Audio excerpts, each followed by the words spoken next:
ஸ்ரீலங்கன் ஏர்லைன்ஸின் நேபாளத்திற்கான அனைத்து விமான சேவைகளும் தற்காலிகமாக நிறுத்தப்பட்டுள்ளதாக ஸ்ரீலங்கன் ஏர்லைன்ஸ் நிறுவனம் தெரிவித்துள்ளது. நேபாளத்தில் இடம்பெறும் கலவரம் காரணமாக இந்த நடவடிக்கை எடுக்கப்பட்டுள்ளதாக தெரிவிக்கப்பட்டுள்ளது.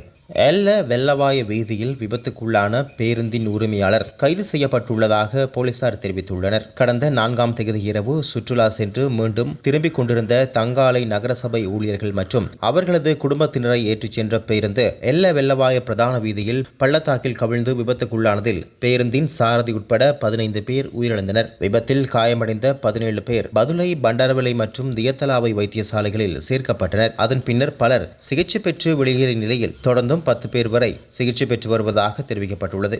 இலங்கையின் சபாநாயகருக்கு எதிராகவும் நம்பிக்கையில்லா பிரேரணை கொண்டுவரப்படும் என்று ஐக்கிய மக்கள் சக்தியின் பொதுச் செயலாளர் நாடாளுமன்ற உறுப்பினர் ரஞ்சித் மத்தும பண்டார தெரிவித்துள்ளார். பாதுகாப்பு பிரதி அமைச்சர் ஓய்வு பெற்ற மேஜர் ஜெனரல் அருண ஜெயசேகரவுக்கு எதிராக எதிர்க்கட்சி சமர்ப்பித்த நம்பிக்கையில்லா பிரேரணை குறித்த முடிவை சபாநாயகர் முன்வைத்த போது நாடாளுமன்ற உறுப்பினர் இவ்வாறு தெரிவித்தார். எதிர்க்கட்சி தனது ஜனநாயக உரிமைகளை பாதுகாக்க நடவடிக்கை எடுக்காவிட்டால் சபாநாயகருக்கு எதிராகவும் நம்பிக்கையில்லா பிரேரணை கொண்டு வரப்படும் என்றும் மத்துவ பண்டார தெரிவித்தார். பாதுகாப்பு பிரதியமைச்சர் அருண ஜெயசேகருக்கு எதிராக எதிர்க்கட்சிகள் சமர்ப்பித்த நம்பிக்கையில்லா தீர்மானம் நடைமுறைக்கு ஏற்றதல்ல என்றும் தற்போது அதனை ஏற்றுக்கொள்ள முடியாது என்றும் இலங்கை நாடாளுமன்ற சபாநாயகர் இன்று தெரிவித்திருந்தமை குறிப்பிடத்தக்கது. இதனிடையே பாதுகாப்பு பிரதியமைச்சருக்கு எதிராக சமர்ப்பிக்கப்பட்ட நம்பிக்கையில்லா பிரேரணை நிராகரிக்கப்பட்டமை தொடர்பாக எதிர்க்கட்சி இன்று நாடாளுமன்றத்தில் நடத்திய விசேட ஊடக சந்திப்பு இடம்பெற்றது. இதன்போது கருத்து தெரிவித்த ஜனாதிபதி சட்டத்தரணி நிசாம் காரியப்பர், உண்மையிலே இன்று பாராளுமன்ற சம்பிரதாயத்துக்கும் ஜனநாயகத்துக்கும் ஒரு மிகவும் மோசமான ஒரு நாள். பாராளுமன்ற சம்பிரதாயம் என்பது, பாராளுமன்ற ஜனநாயகம் என்பது அரசாங்கத்தில் இருக்கின்ற அமைச்சர்களாக இருக்கட்டும், பிரதி அமைச்சர்களாக இருக்கட்டும், ஜனாதிபதியாக இருக்கட்டும், பிரதம மந்திரியாக இருக்கட்டும், அல்லது ஒரு சாதாரண பாராளுமன்ற உறுப்பினராக இருக்கட்டும், ஏன் எதிர்க்கட்சி தலைவராக இருக்கட்டும், அவர்கள் சம்பந்தமான நம்பிக்கை இழக்கப்பட்ட சூழ்நிலை ஏறத்தாழ 30க்கும் மேற்பட்ட பாராளுமன்ற உறுப்பினர்கள் எழுத்து மூலம் கொடுத்து நம்பிக்கை இழந்து இருக்கின்றோம், இது சம்பந்தமாக பேசுவதற்கு எங்களுக்கு சந்தர்ப்பம் தாங்கள் என்று கேட்ட பொழுது அதை எந்த விதமான சட்டபூர்வமான நீதி நியாயமான காரணம் இல்லாமல் நிராகரிப்பது என்பது தங்களோட அரசியல் வங்குரத்தை காட்டுகின்றது. இன்றைக்கு இந்த அரசாங்கம் 159 பாராளுமன்ற உறுப்பினர்கள் கையில் வைத்துக்கொண்டு கேவலம் இந்த எதிர்க்கட்சி கொண்டு வந்த இந்த பிரேரணையை முகம் கொடுக்க பயப்படுகிறார்கள். இதை நாங்கள் மிகவும் ஆழமாக சிந்திக்க வேண்டிய விடயம்.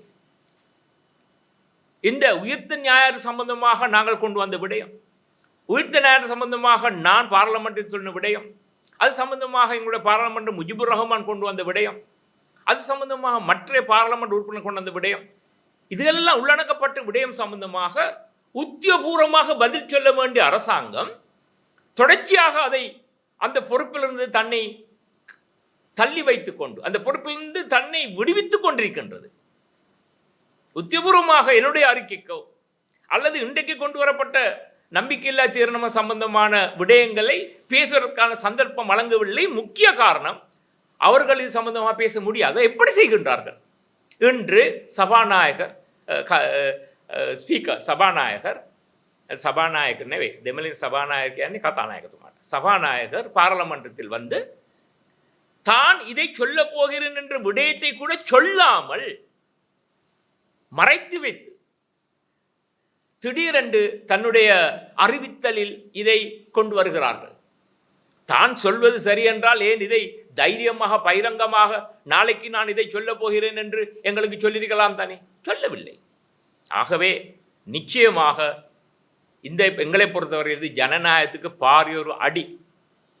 2025ஆம் ஆண்டு முதல் 8 மாதங்களில் 2,12,302 இலங்கை தொழிலாளர்கள் வேலைவாய்ப்புக்காக வெளிநாடு சென்றுள்ளதாக வெளிநாட்டு வேலைவாய்ப்பு பணியகம் அறிவித்துள்ளது. இதில் 1,30,252 பேர் ஆண்களும் 82,050 பேர் பெண்களுமாக உள்ளார்கள்.